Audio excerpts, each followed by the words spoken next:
Uh-oh, we're being recorded. All right. Best behavior. All right. Good evening, everyone. Thanks very much for being with us again for the second phase of our task force on site-specific plan amendments. I'm Commissioner Tim Sargent. I'll be with you this evening. Commissioner Clark is not with us right now. We anticipate he should arrive any moment. But to get the meeting off at the beginning of the meeting, we have some electronic meeting script information we need to convey to everybody. So to conduct this meeting wholly electronically and to effectuate both the emergency procedures authorized by FOIA and the emergency ordinance, the Mount Vernon District SSPA Task Force needs to make some certain findings and determinations for the record. It's a bit cumbersome, so I ask you in advance to please be patient. First, because each member of the task force is participating in this meeting from a separate location, we must verify that a quorum of members is participating and that each member's voice is clear, audible, and at an appropriate volume for all other task members. Accordingly, I'm going to conduct a roll call and ask each task force member participating in this meeting to state your name and the location from which you are participating. I ask that each of you pay close attention to ensure that you can hear each of your colleagues. Following this roll call, we will vote to establish that every member can hear every other member. So let us start with Mr. Brandt. Bob Brandt. Good evening. Apologies, Commissioner Sargent. This is Bob Brandt from Walsh Colucci, representing. Oh, okay. Sorry, I'm reading from the wrong lane here. Let me take it from this side. Okay. Hillary Clausen. Is Hillary Clausen with us? Can she hear? Okay. We do not have contact with Hillary Clausen. Okay, Catherine Ward.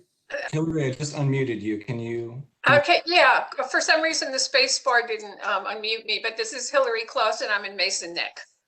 Oh, good. Thank you. Thank you, Hillary. Catherine Ward. Can you hear us, Catherine? Yes, I can. I'm at my home on Gladstone Place. Wonderful. Gretchen Walsh. Gretchen, can you hear us?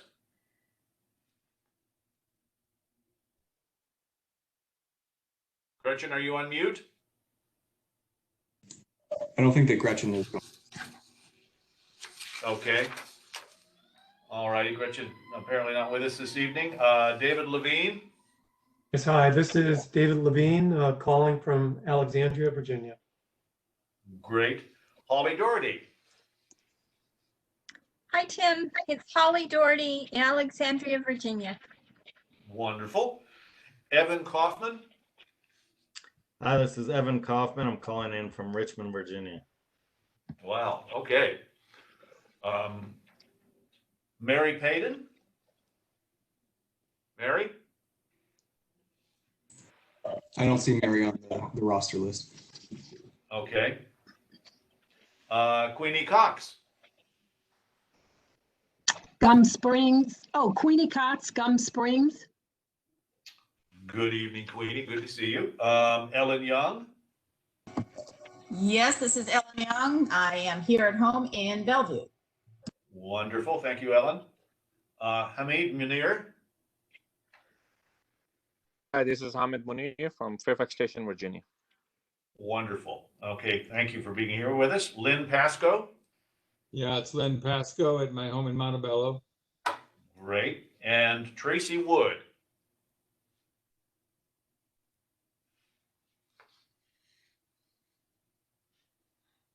Tracy Wood? I don't see Tracy on the roster list. Okay. Do we have other task force members, or that I think I've read through the list? Am I missing anybody? Okay. Normally at this point, I would pass the virtual gavel to the co-chairman, but he is not here at the moment. So I believe I can still make a motion to move that everybody can be adequately heard. I'll need a second from a member of the task force. Is that parliamentarily okay? Do we know? Seconded. Okay, let me get, that's enthusiasm. Let me get through the motion first. I move that each member's voice may be adequately heard by each other member of the Mount Vernon District SSPA Task Force. Do I hear a second? Seconded. Seconded by Catherine Ward. All in favor? Aye. Aye. Anyone opposed? Aye. All right, the ayes have it. So we verified the audibility of members' voices. That has been approved. All right. Moving on, it's time to open the public hearing. And have we received, Graham, have we received any written comments for this meeting? Okay, there are no written comments. And do we have anybody signed up in advance to speak this evening? We don't. We have an attendee with several attendees from the public, and so what we'll want to do is just ensure that there's a time where we can have public comments, and it's up to you as the chair as to when that can take place. Okay, all right, sounds good. I think I still need to read some other documents here regarding the need for an electronic meeting, so I'll move through that as quickly as possible. Having established that each member's voice may be heard by every other member, we must next establish the nature of the emergency that compels these emergency procedures, the fact that we are meeting electronically, what type of electronic communication is being used, and how we have arranged for public access to this meeting. Therefore, I move that the state of emergency caused by the COVID-19 pandemic makes it unsafe for the task force to physically assemble and unsafe for the public to physically attend any such meeting, and that as such, FOIA's usual procedures, which require the physical assembly of the task force and the physical presence of the public, cannot be implemented safely or practically.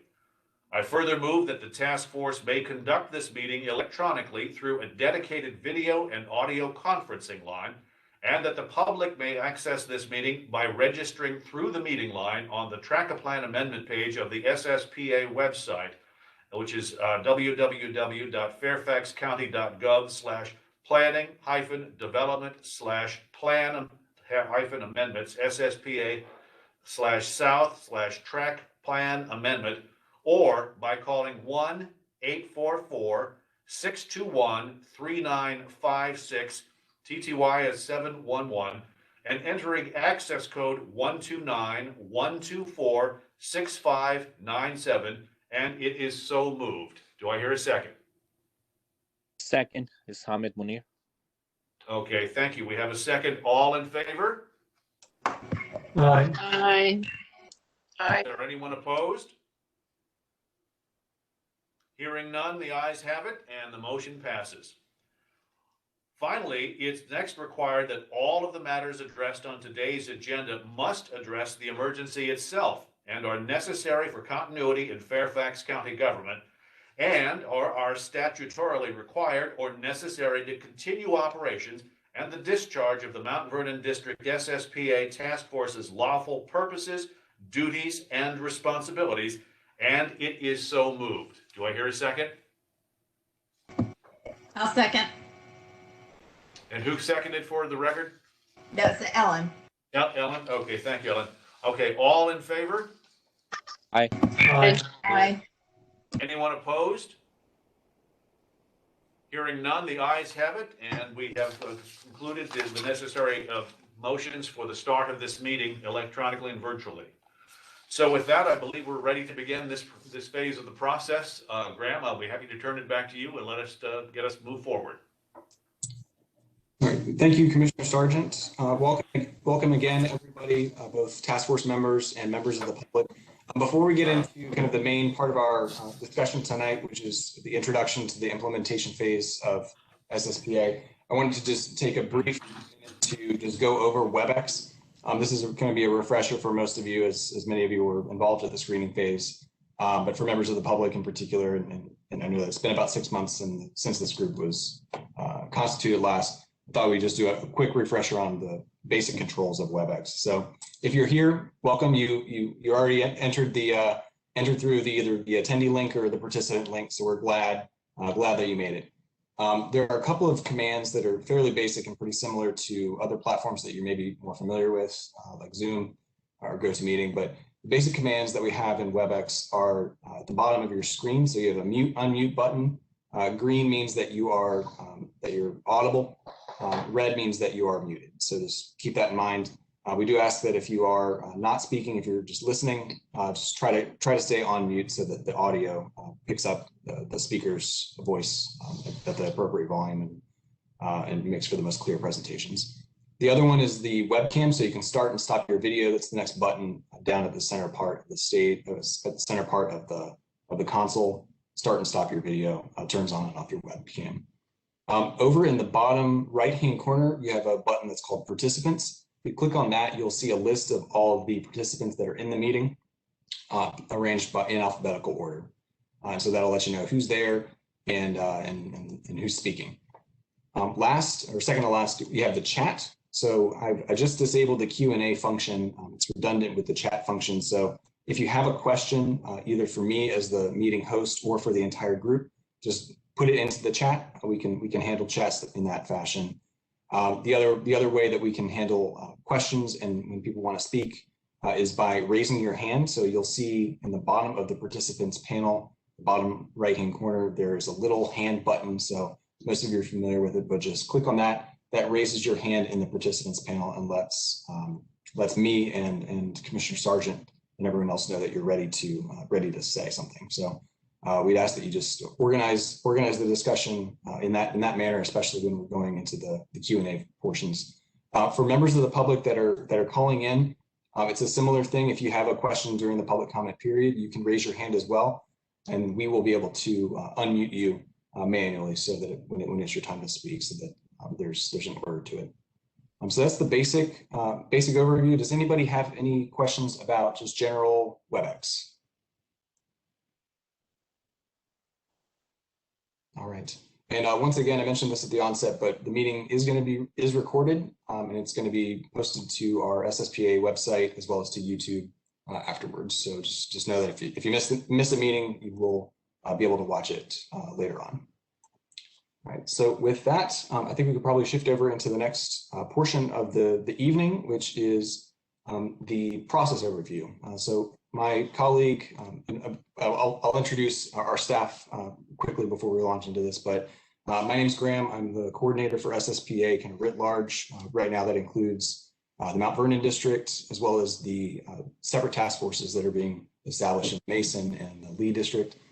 My colleagues for the Mount Vernon district SSPA task force are Aaron Kleibanner, who you're familiar with, as well as Cedric Suzuki, who are both planners that are working on some of the plan amendments and are serving as the staff resources for those. In addition to that, Megan Van Dam, who's our branch chief, is also in the call and is heavily involved in SSPA, of course. So with that, Aaron has a presentation where he's going to be giving an overview of what to expect, what we're doing, what's transpired since the group last met, which was I think September the 22nd of last year. A lot has happened with the public hearings, with the Planning Commission and the board, and then the resulting plan amendments that were authorized. So Aaron will be giving an overview of the plan amendments that were authorized, as well as the task force's role at this stage of the SSPA implementation phase. So I will turn it over to Mr. Kleibanner. Thanks, Graham.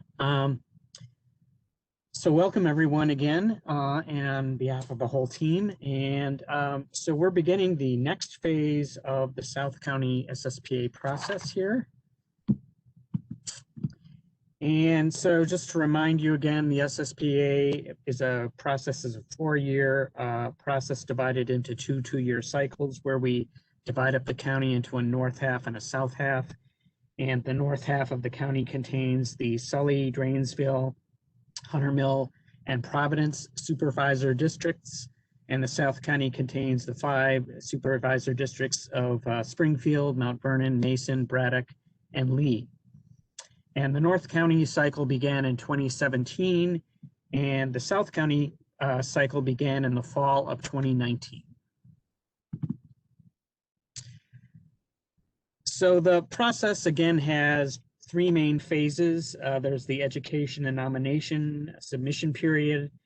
during which anyone can nominate a piece of property for a land use change in the comprehensive plan.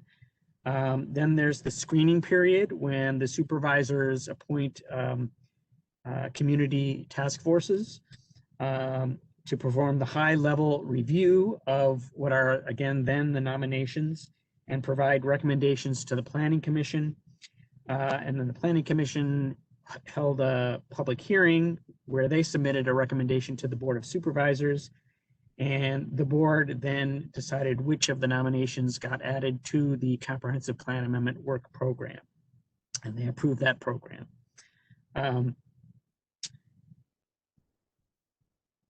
And so this phase that we're entering into is the impact analysis phase. This is when staff from different agencies, including the Department of Planning and Development, will submit different analyses, land use, transportation, housing, et cetera, to the task force for their consideration. And then also our draft recommendations at some point. And then the task force will deliberate on these, and I'll get more into that in a minute.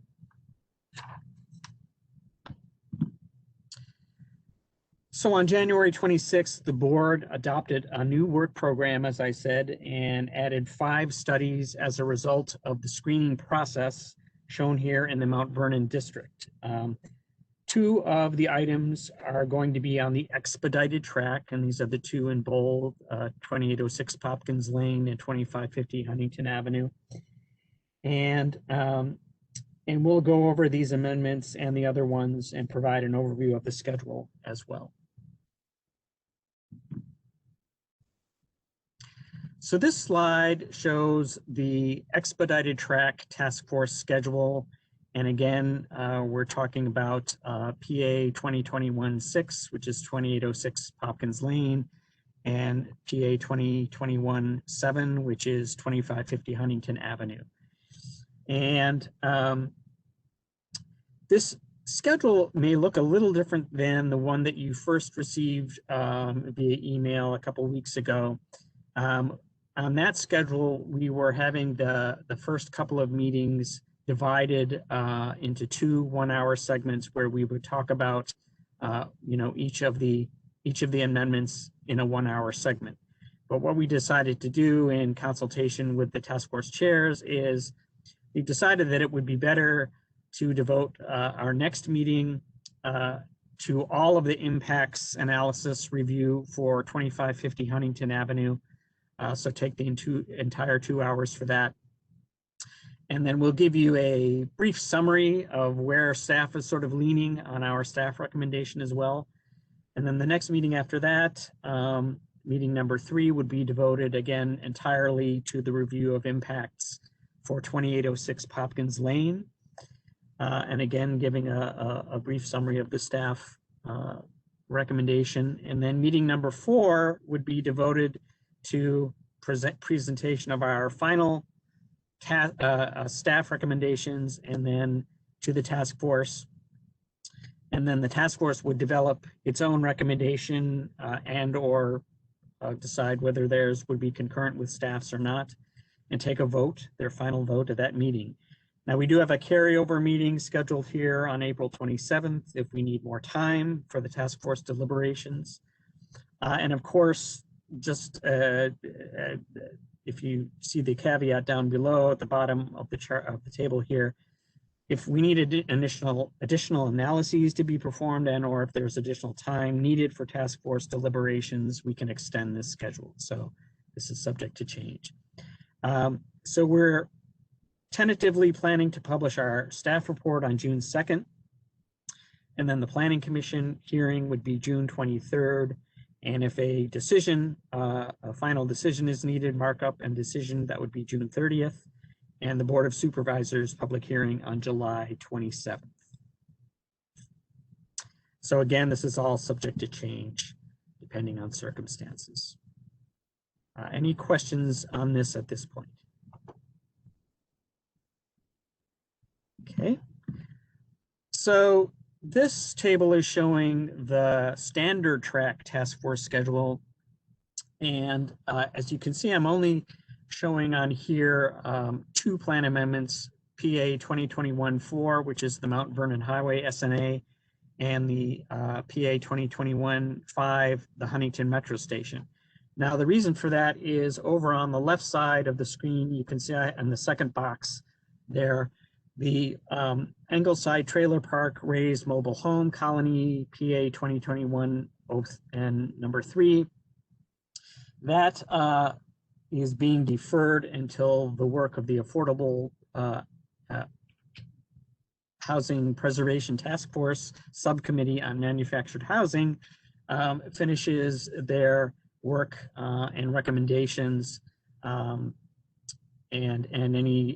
whether those and also those recommendations when they get adopted into the comprehensive plan by the board. So this is the review of this plan amendment is going to be deferred until the end of that process. The earliest we're thinking it might be the end of this year, but we just don't know at this point when that will be exactly.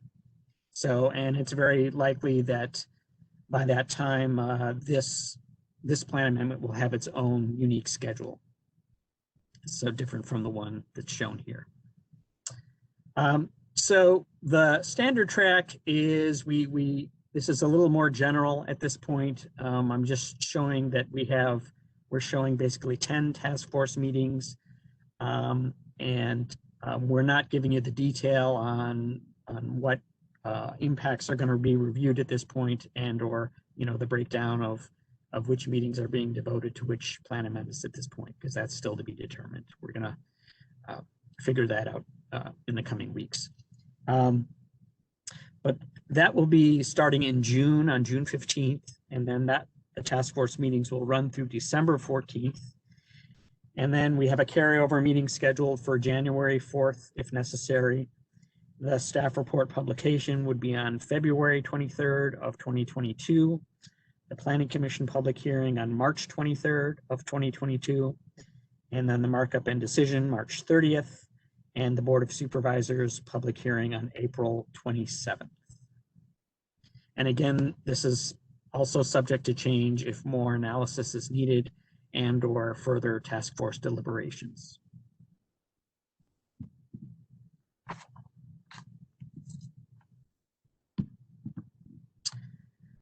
Okay, so here's the general Mount Vernon schedule. So we've already gone through the screening process, and now we're in the implementation phase, as we've said. What I'd like to also note here is that there is some ongoing work that is already beginning for a couple of the plan amendments.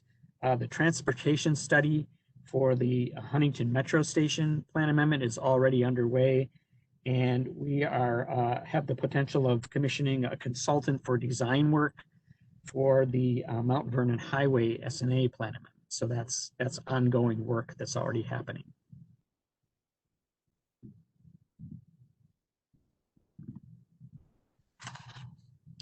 So now what I'm going to do is just go through each of the plan amendments for the Mount Vernon district, just give the existing conditions and the current plan and what the board authorized staff to evaluate. And so we're going to take care of this at this meeting so that we can devote the upcoming meetings to more presentation of the impact analyses and discussion. So the first one is again on the expedited track. This is 2806 Hopkins Lane.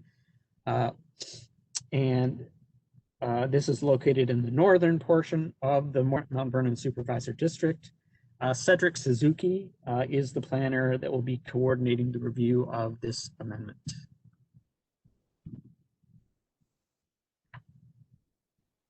The subject site is developed with a Verizon switching station and vacant wooded land which fronts on Hopkins Lane and also has frontage on the cul-de-sacs on Preston Avenue and East Lee Avenue at the western lot line. And the site is surrounded by Bryant High School and a variety of residential communities, including one that was approved consistent with a site-specific plan recommendation for residential use at 5 to 8 dwelling units per acre, providing all units for moderate income households, and with proffers approved with the rezoning case ensuring that the homes would be sold at the moderate income housing level and that a recreational area would be developed for the residents.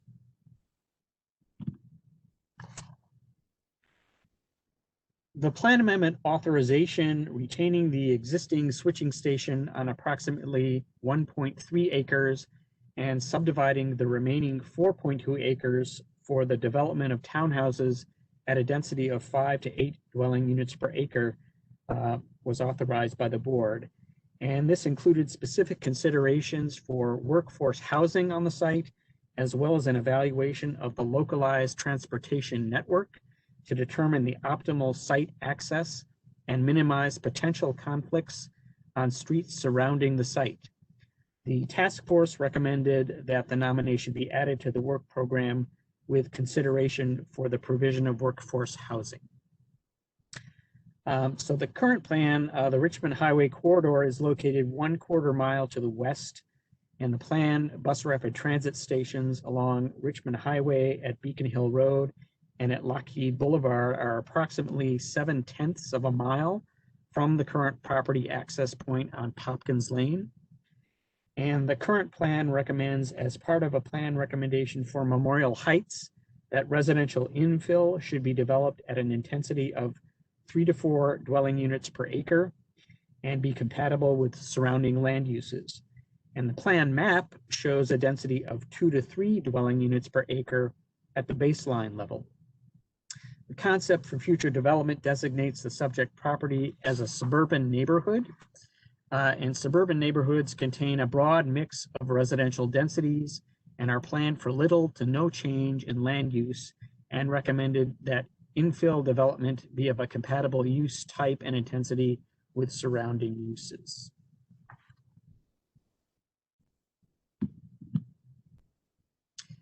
The next amendment is PA 2021-7, 2550 Huntington Avenue. This is located at the northern or northwest part of the Mount Vernon Supervisor District, and I will be the planner coordinating the review. So the subject parcels include an existing multifamily residential development, the Parker, and a temporary park space planned and approved for office and other non-residential uses located on the north side of Huntington Avenue. The site is situated to the north of the Huntington Metro Rail Station and a planned bus rapid transit station. Cameron Run abuts the site to the north, an office building abuts the site to the west, and the elevated Yellow Line Metro Rail tracks abut the site to the east across Metroview Parkway. The site is located in the Huntington Transit Station area, or TSA, and the TSA boundaries are shown here in the black outline. The site is also located in the Huntington Transit Development Area, or TDA, which is an area determined to be appropriate for higher intensity mixed-use development. And the boundaries of the TDA are shown here in the white dashed line. As noted in the map on the right, the site is planned within Land Unit G of the transit station area. And the TDA is considered the most proximate area to the Metro Rail Station and offers the most viable opportunities for redevelopment. And the area is therefore recommended for the highest densities of mixed-use development to optimize transit ridership. Both the adopted Huntington Plan and the Transit-Oriented Development Guidelines recommend that development projects within the transit station area provide a balanced mix of uses in order to encourage a critical mass of pedestrian activity, accommodate future residential and employment growth, and mitigate vehicular traffic by encouraging off-peak and reverse commuting patterns. So on January 26th, the Board of Supervisors authorized staff to evaluate the plan amendment that proposed an option to remove the limitation on residential use that the residential component should comprise at least 50% of any redevelopment. The board authorization concurred with the task force recommendation. The comprehensive plan has a site-specific recommendation for the site, which calls for a mix of residential, office, and restaurant and retail uses at an intensity between 2 and 3.0 floor area ratio and a maximum height of 165 feet. And the residential use component is limited to 1/2 of the total development.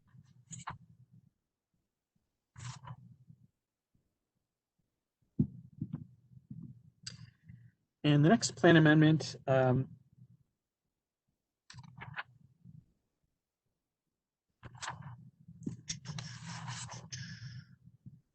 is the Mount Vernon Highway SNA PA 2021-4, and Cedric Suzuki will be the planner coordinating this amendment.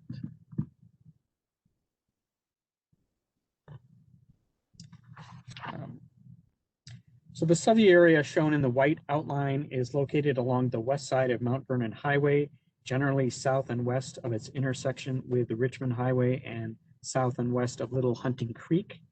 These properties along Mount Vernon Highway have been developed as single-family detached homes and commercial properties, and the properties along Richmond Highway contain commercial uses. The subject area is surrounded by residential uses at a variety of densities to the north, south, east, and west.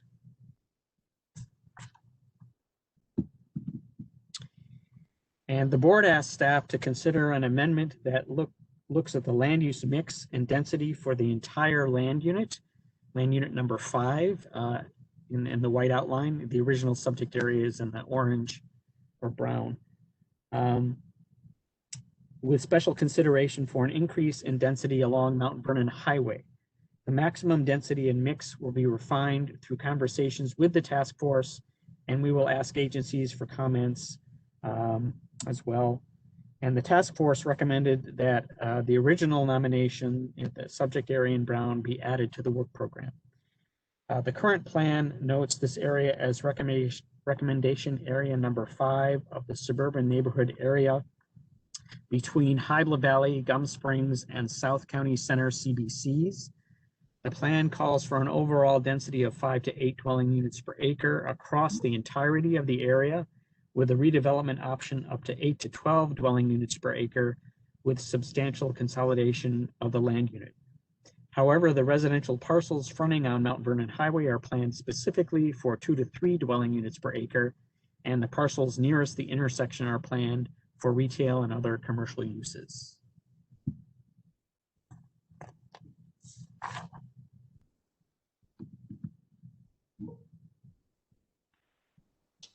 Aaron, Yes, could you go back one, please? This is Catherine. I raised my hand. I have a question. sure, Is that all right if I ask it now? please. Okay. Since you guys and the board have decided we want to do this entire area, not just what Labby was recommending, am I pointing rightly to where the Thieves Market burnt out? Can you see my arrow? Maybe not. I don't, but Okay. Catherine, we can't see your arrow, but the area that's outlined in white, that's the whole of the recommendation area number 5, includes the old Thieves Market site. Correct. I understand that. My point I'd like to make to this group is that corporate, I believe it's corporate, but don't hold me to it. 7-Eleven has once again decided they want to build large gas stations, multi-pumps, lots of lights, 12 pumps, and a convenience store where the Thieves Market is. That then screws up what the board would like to see here. It certainly does not coincide with what the Mount Vernon Council has stated over and over and over again with respect to our Main Street, etc. So I would just like to make this group aware of it. And the 7-Eleven folks and their land use attorneys are pushing really hard through the county staff as we speak. Thank you. That's all I had to say.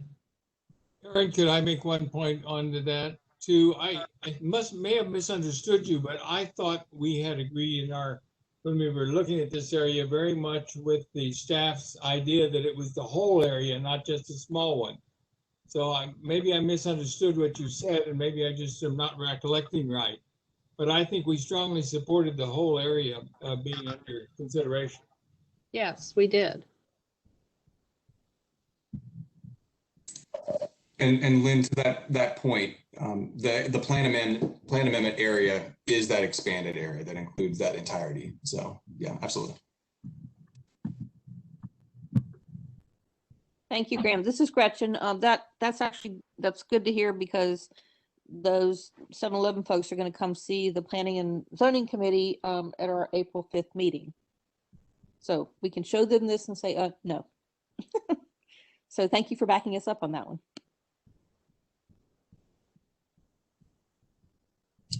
Any other questions?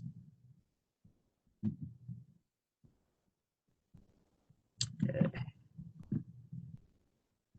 So the next plan amendment is the Huntington Metro Station, and Graham will be the planner coordinating the review.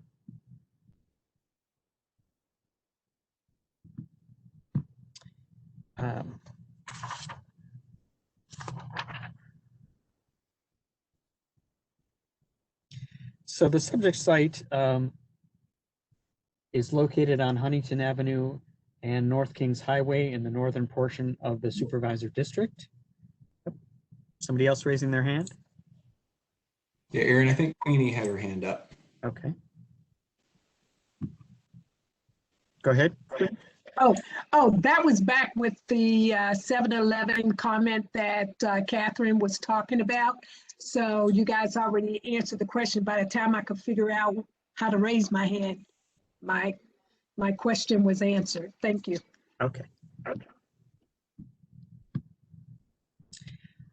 So the subject site includes the Huntington Metro Rail Station and planned bus rapid transit station, along with associated surface and structured parking and vacant land immediately surrounding the station, east of North Kings Highway and south of Huntington Avenue. The Huntington Metro Station is the focal point of the Huntington Transit Station Area, or TSA. Okay.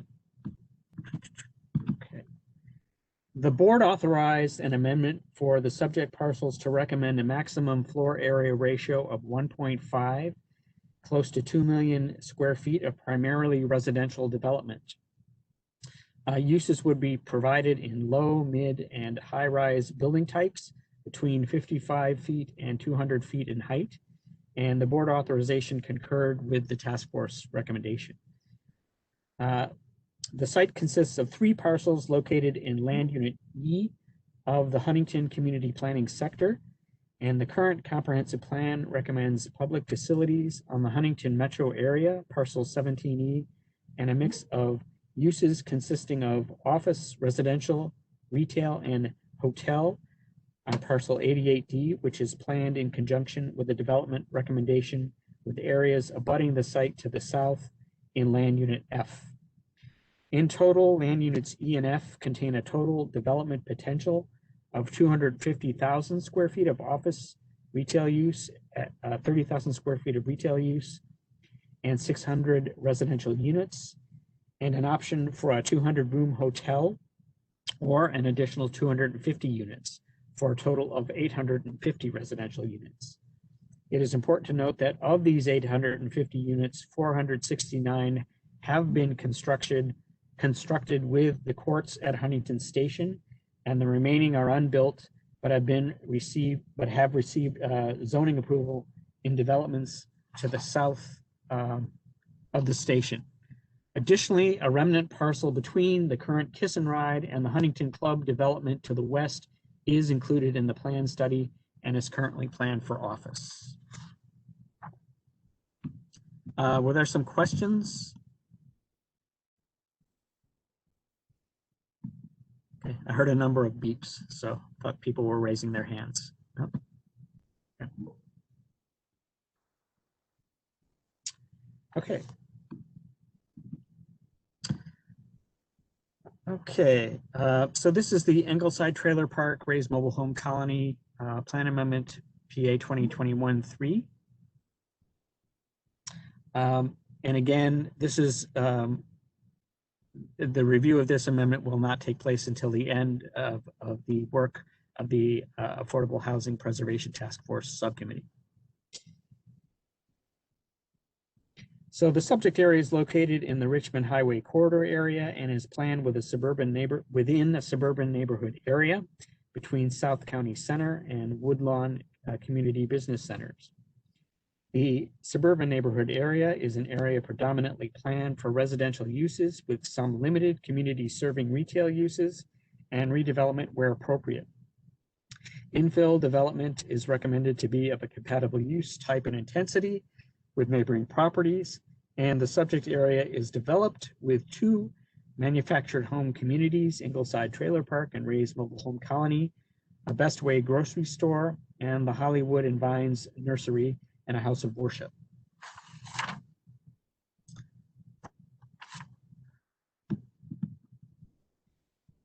The board deferred consideration of the amendment until after the work of the Affordable Housing Task Force Preservation Task Force is completed and any recommendations generated are adopted into the plan. The anticipated time frame for this work may not be until the end of 2021 at the earliest. After the work of the task force is completed, the board authorized staff to evaluate a proposal to revise the mixed-use option for residential use at 20 to 30 dwelling units per acre and to adjust the recommended retail and/or office use to allow for additional residential use in the plan mix. The task force recommended that the nomination be added to the work program with a proposal for residential use at a density of 20 to 30 dwelling units per acre, 1-to-1 replacement of affordable units, and substantial consolidation. The comprehensive plan notes that the subject area is recommendation area number 3 in the suburban neighborhood area. And the base recommendation for the site is residential use at 5 to 8 dwelling units per acre. And the adopted plan also contains an option for mixed use comprising 75% residential use at 16 to 20 dwelling units per acre and 25% retail and office use at an intensity of 0.50 floor area ratio with substantial parcel consolidation in an urban town center design concept, among other conditions.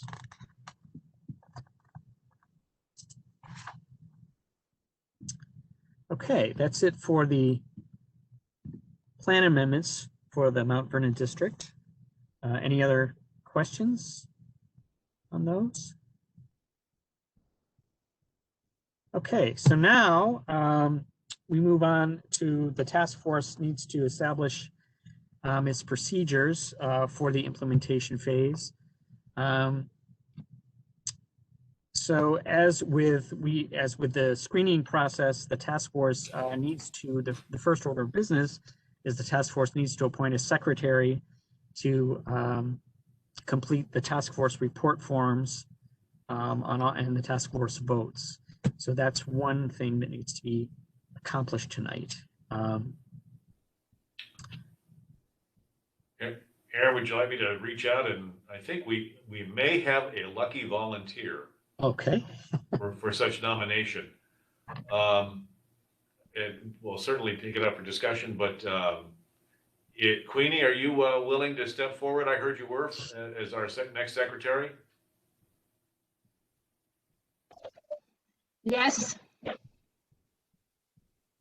Wonderful. It's thank you, Queenie. You're welcome, Gretchen. But I do have a question. Yeah. Can we hear a motion on the floor for Queenie as our secretary? Hi. Who was that, please? Hi, Tim. It's Gretchen. Hi, Gretchen. And do we have a second? I'll second it. This is Ellen. Great. Okay. We have a motion and a second. All in favor of Queenie Cox as our secretary, say aye. Aye. Aye. Aye. Any nays?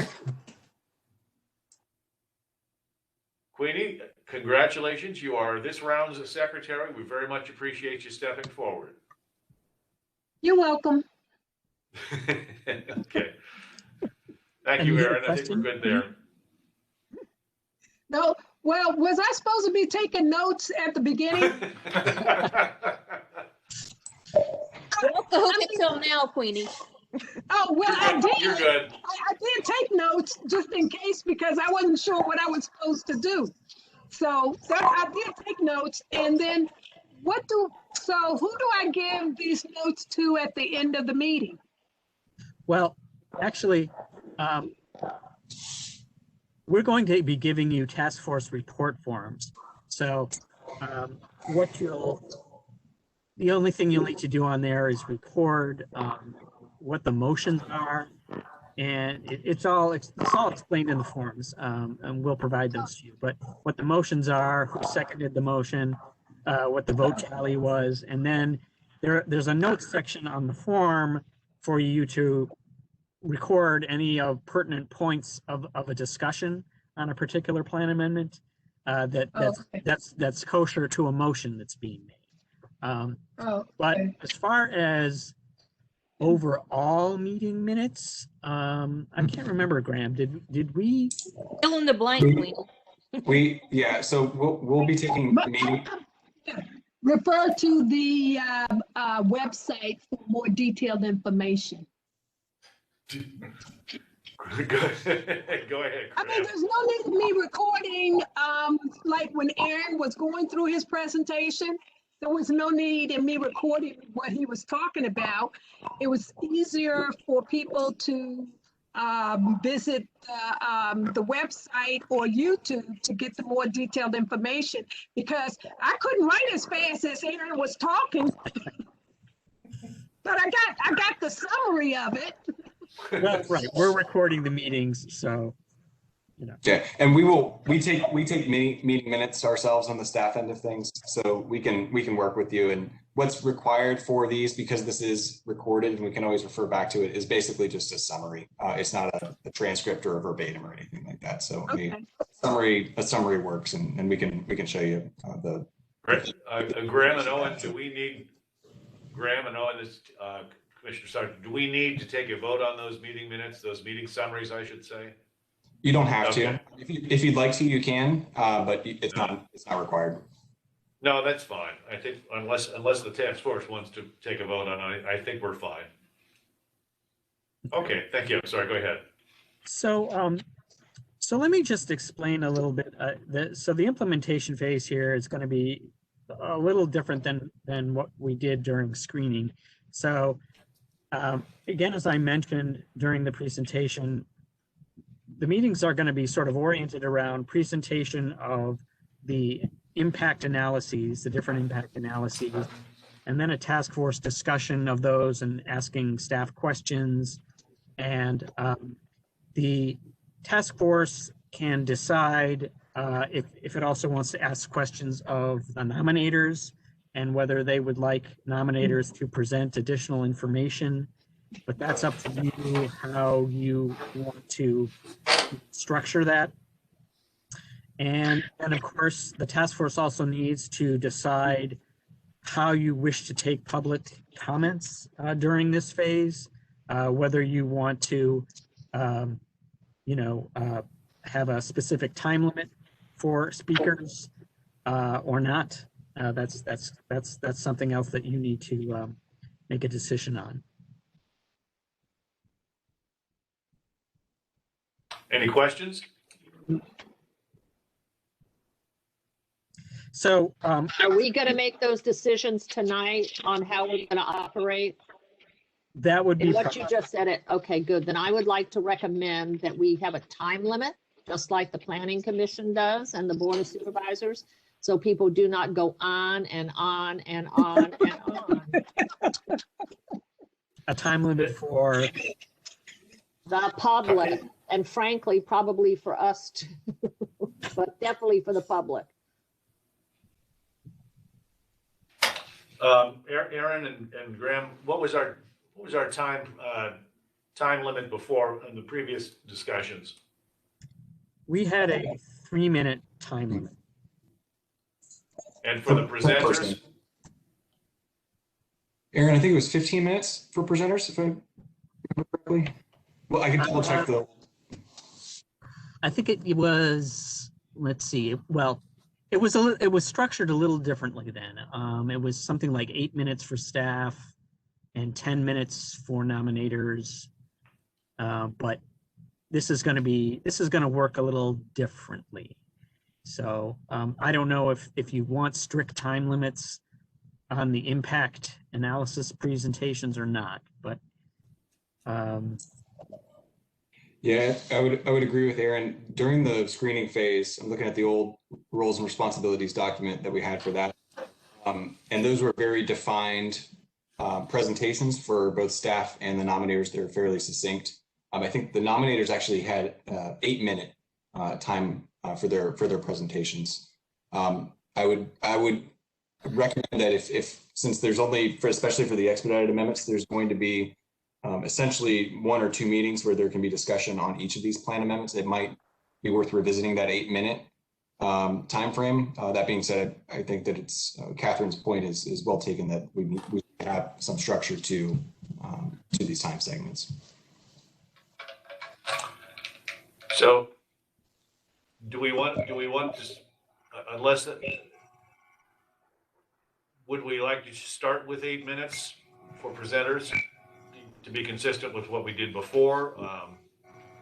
That's less than 10 and certainly less than 15. Do we get any? I can't see the task force members, so I don't know if people are raising hands or anything here. But so if you can help me out, Graham and Aaron, that would be fine.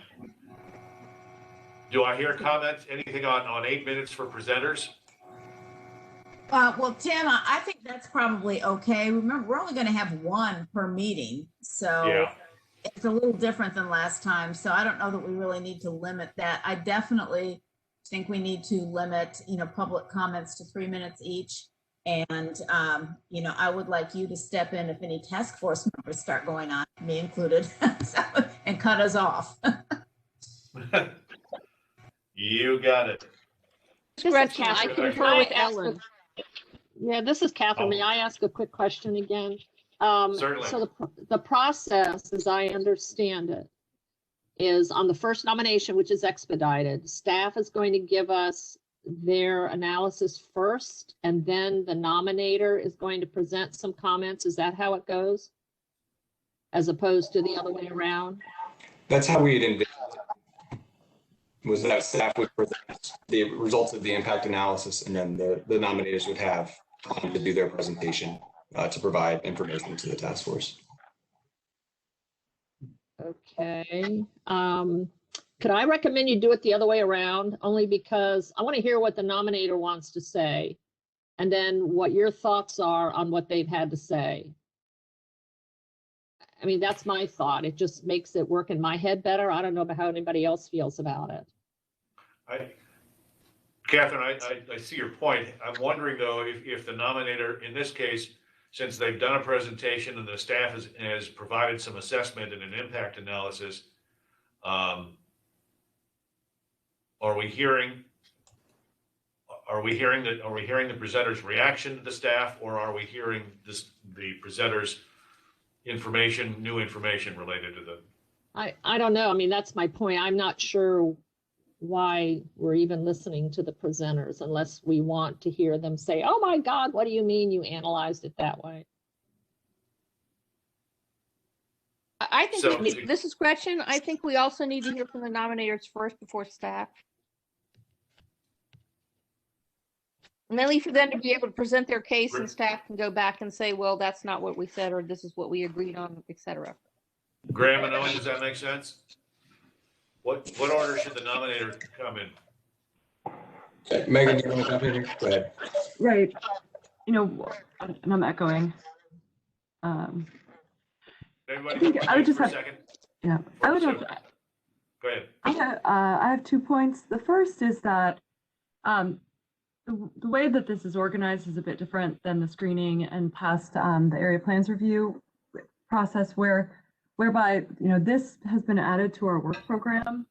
So the nomination now becomes something that the county is sort of taking ownership of, and the board has directed us to do that.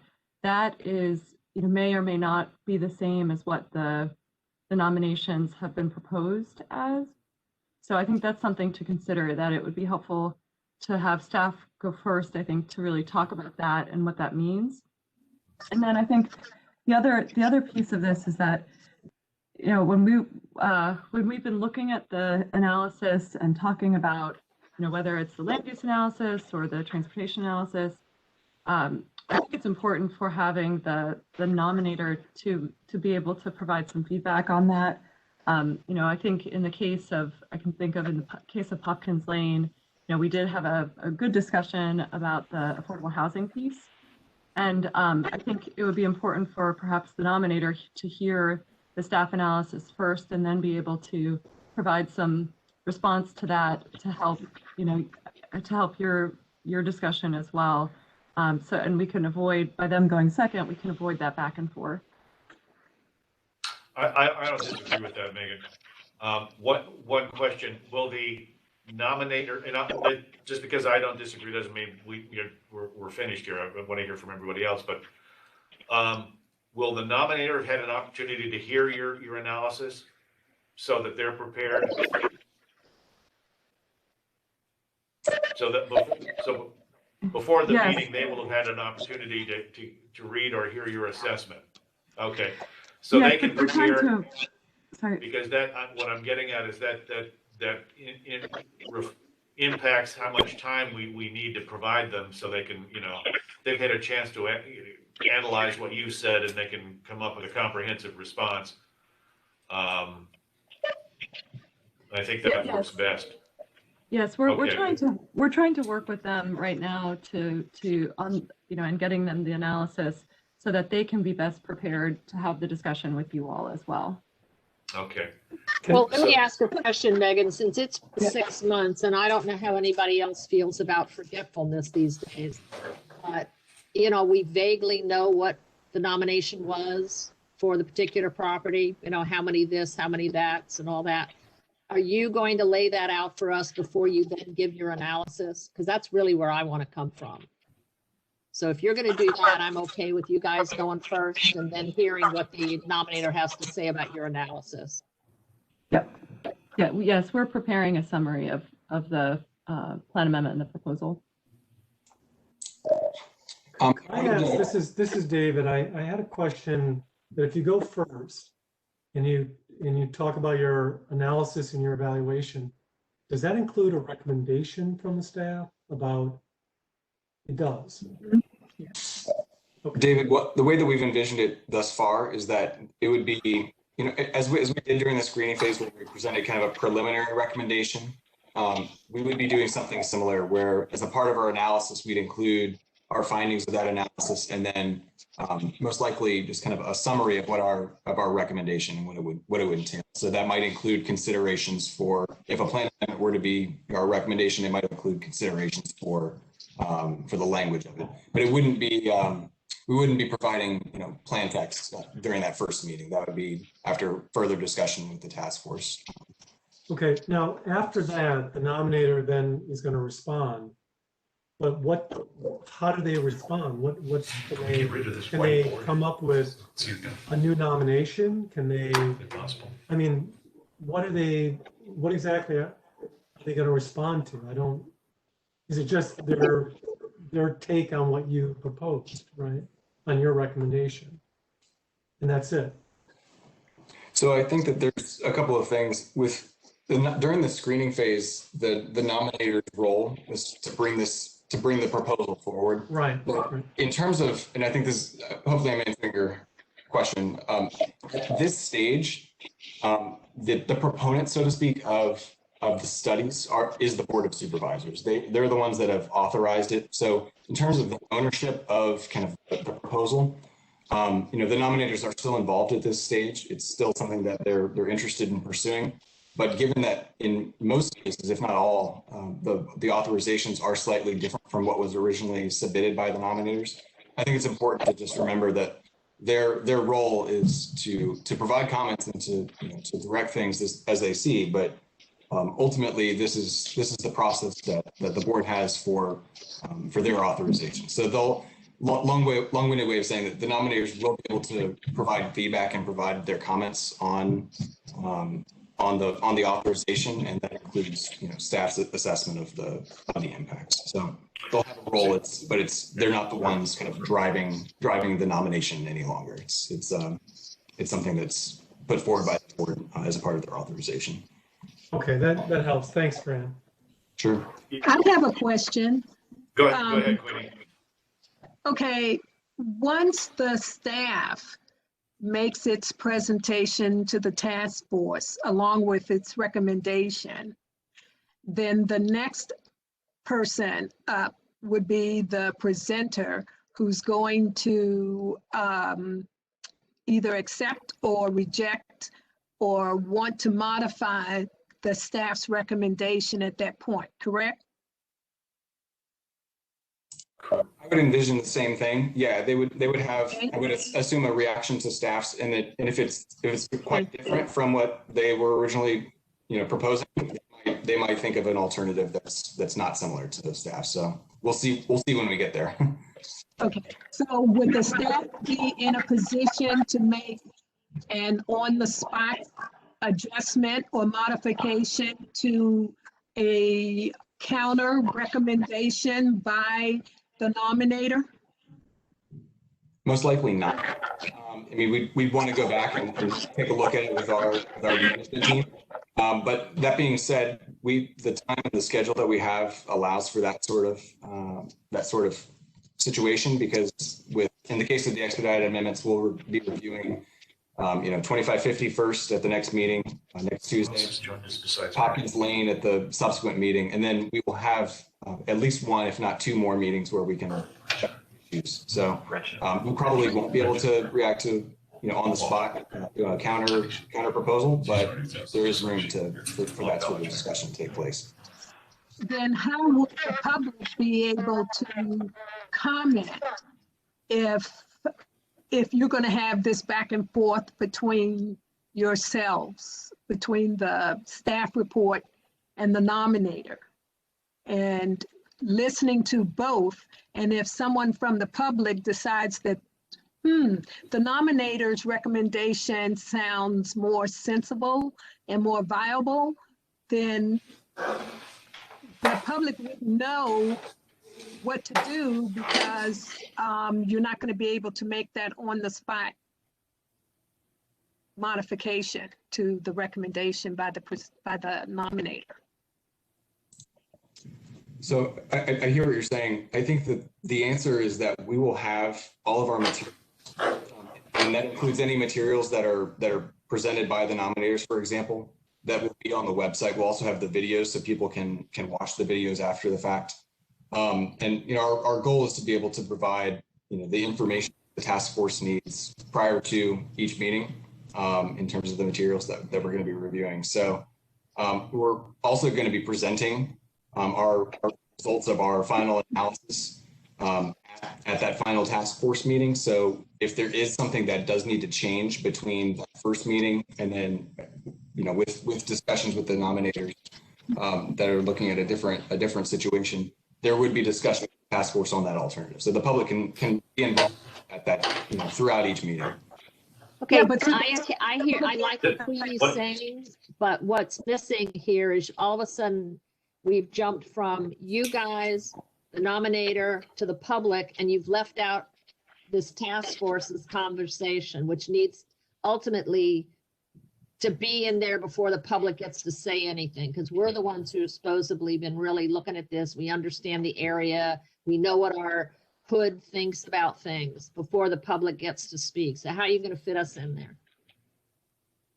But Catherine, wouldn't you want to hear what the public has to say as well in order to make, before we vote? No, I would, Queenie, but I would like us not to come afterwards. I'd like us to have some input from what the staff says and the nominator, because that's what we got hired to do. And then, yes, we can listen to. Okay. Could I make a suggestion? Go ahead. Go ahead. So what I would suggest is, and see what you think of this. So first, staff would present all of the impacts analyses. Then the task force would begin its discussion of those impacts. If they want to, during that discussion, they can invite the nominator in to that if they have questions of the nominator, and if they want if they want them to present some additional information. And then And then you invite the public in at that point. Does that sound reasonable? I think, Yes. go ahead.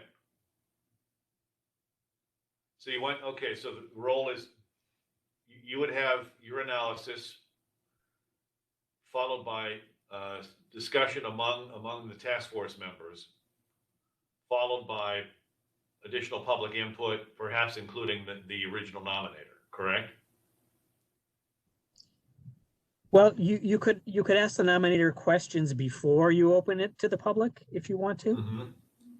And continue your task force deliberations, including asking questions of staff and the nominator at the same time. And then when you're done with that, then you can open it to the public. That's sort of my thinking. Okay, I think we're on this. If we start with a staff analysis, we go to the questions and comments from the task force members. And let me see if I've got this right. Then if the task force so chooses, invite the nominator to provide some comments or reaction, and then open it up to public comment.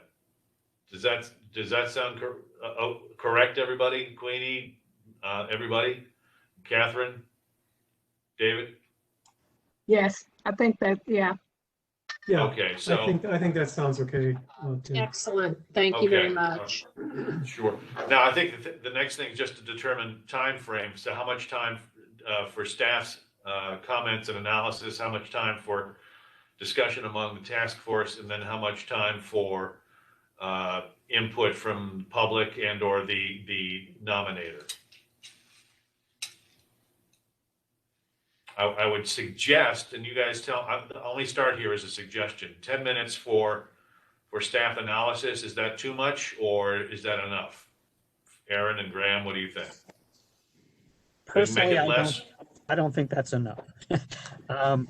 So I would agree with that.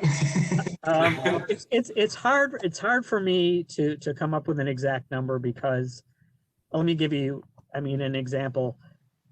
For 2550 next week, we're going to be in some of our land use considerations. We're going to be talking about a land use or a marketing study that was done for the Huntington and North Gateway areas. We're going to be talking about what the plan says, what the current plan recommendations are for the transit station area and those considerations. And then we're going to be talking about, then our transportation planners are going to be going over the existing transportation conditions and what the transportation plan has for the area and what the different impacts of the different uses are going to be on trip generation.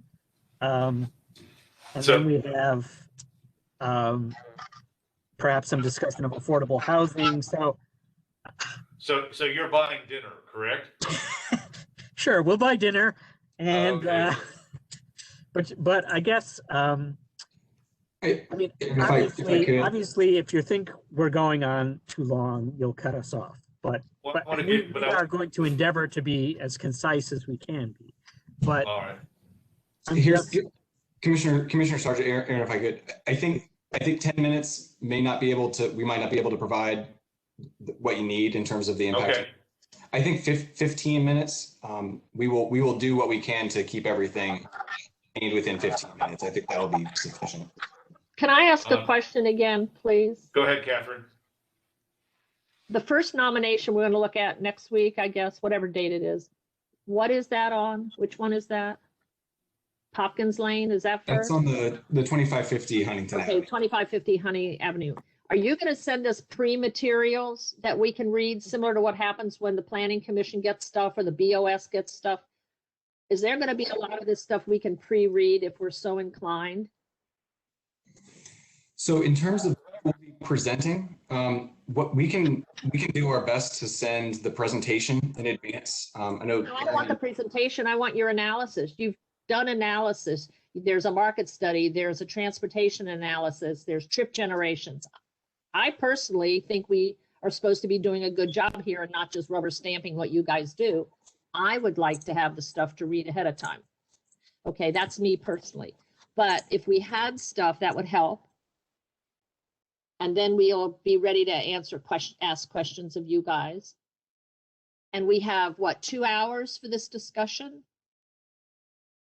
Is that what happens next week? You give something and we have 2 hours. So I'm more for giving you guys 25, 30 minutes to get through it. And if you take less, fine.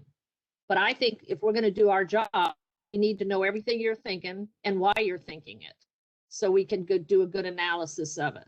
But again, that's me, and I like stuff. This is Gretchen.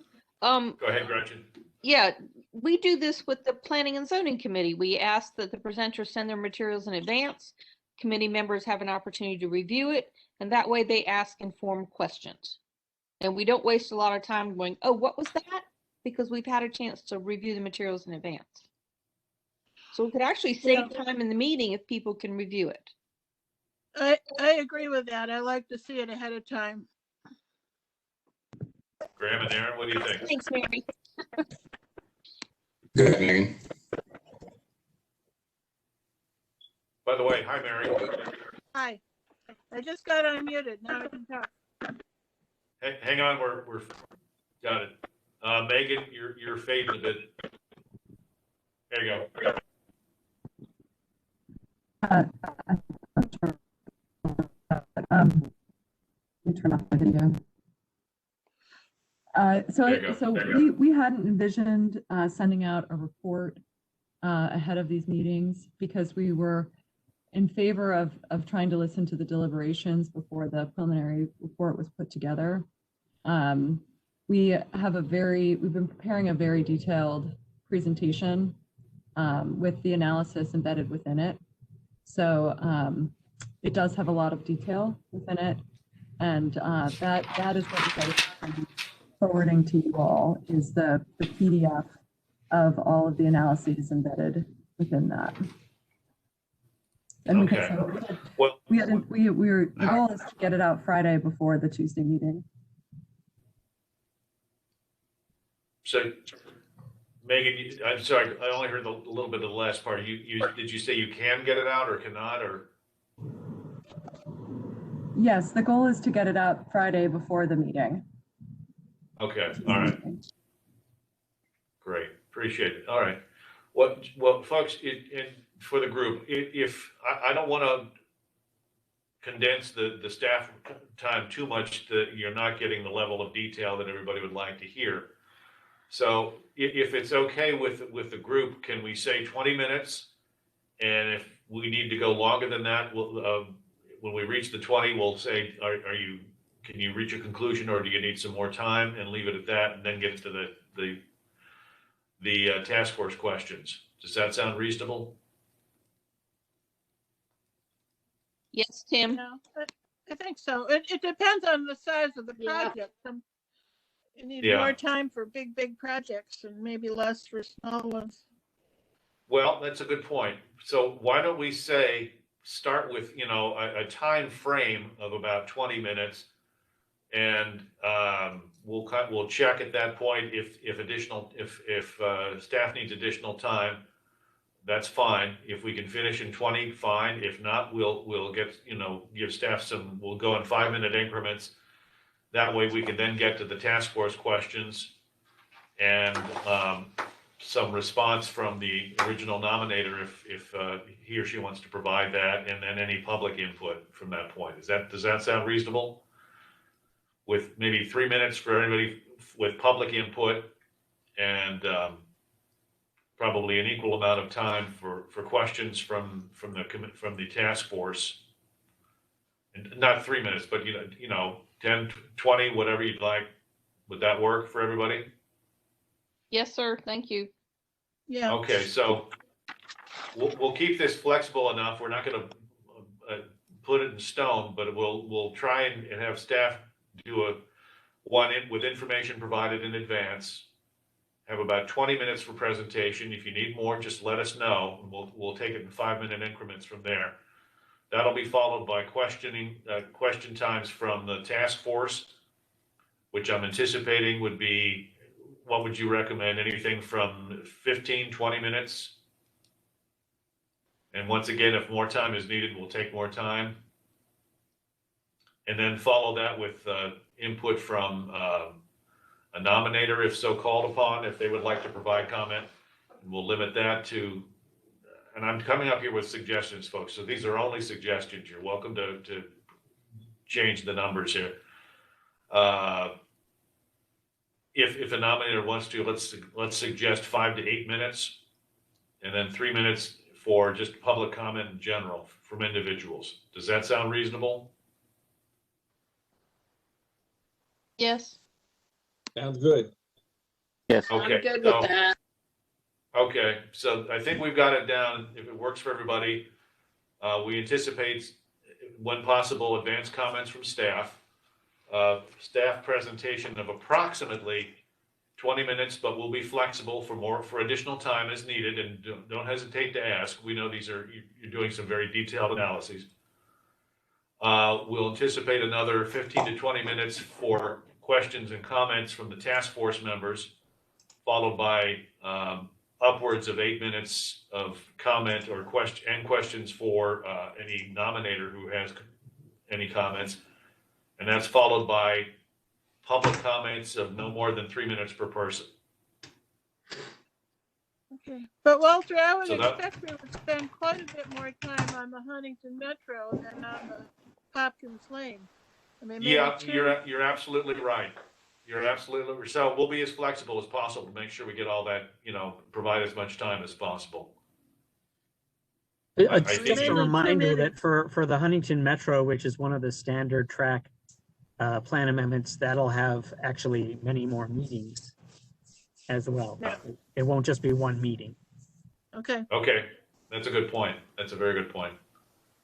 So, but we'll try, in the interest of the public process and getting everybody's comments on the record and recorded and having a chance for questions, we'll try and adhere to that time frame as much as possible. But obviously, there is a need to be flexible.